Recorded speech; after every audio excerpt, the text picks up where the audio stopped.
Israel wanted a king under the sun, not above it. They wanted a king where all is vanity. The more things change, the more they stay the same.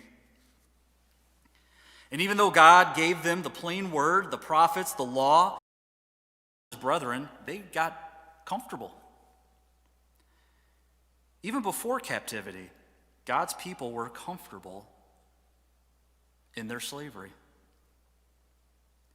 God asked to the one that loved them. Daniel, however, would not defile himself with the world like the rest did. He never got comfortable in his slavery. Like the rest of his brethren, they got comfortable. Even before captivity, God's people were comfortable in their slavery. God asked his people, where are you? And the majority of the answers was not good. It took 3 decrees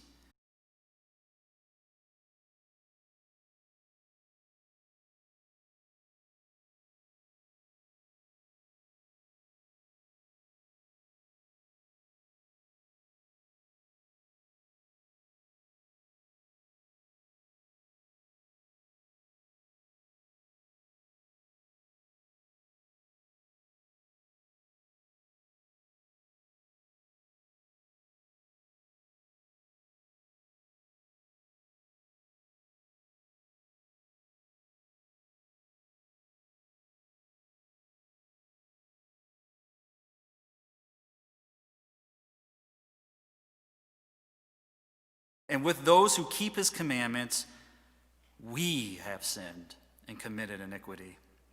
We have done wickedly and rebelled, even by departing from your precepts, your judgments. Neither have we heeded your servants the prophets, who spoke in your name to our kings and our princes, to our fathers, and all the people of the land. Do you hear this heart? Daniel does not separate himself from his brothers and sisters. No matter how much he might disagree with them. Do you hear me? He does not separate himself from his brothers and sisters. No matter what was going on in his time of trouble on earth, his sights was set on the God who keeps his covenant and mercy with those who love him and with those who keep his commandments. Daniel did not put himself on any higher plane. He did not think more highly of himself than he ought. He remembered that none are deserving of God's love, but all have the opportunity to plug into it. You know, his brethren, they just weren't as woke as he was. But that was not his concern. God's holy name, God's character was his concern. Speaking of annoying cliches, can we stop telling each other to wake up, by the way? What an obnoxious way to say, hey, stupid, I'm smarter than you, listen to me. As if they don't have the same internet that you have getting your information. There truly is nothing new under the sun. Daniel continues in chapter 9, verses 7 through 10. It says, O Lord, righteousness belongs to you, but to us shame of face, as it is this day, to the men of Judah and the inhabitants of Jerusalem and all Israel, those near and those far off, and all countries to which you have driven them because of the unfaithfulness which they have committed against you. O Lord, to us belongs shame of face. To us belongs shame of face.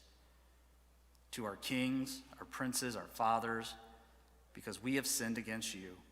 To the Lord our God belong mercy, forgiveness, though we have rebelled against him. God is the deliverer.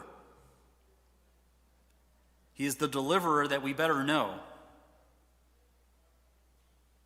And the more we know of him, the better off we are.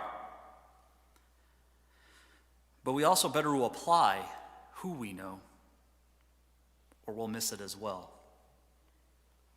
The rest of the prayer of Daniel 9, please read it on your own.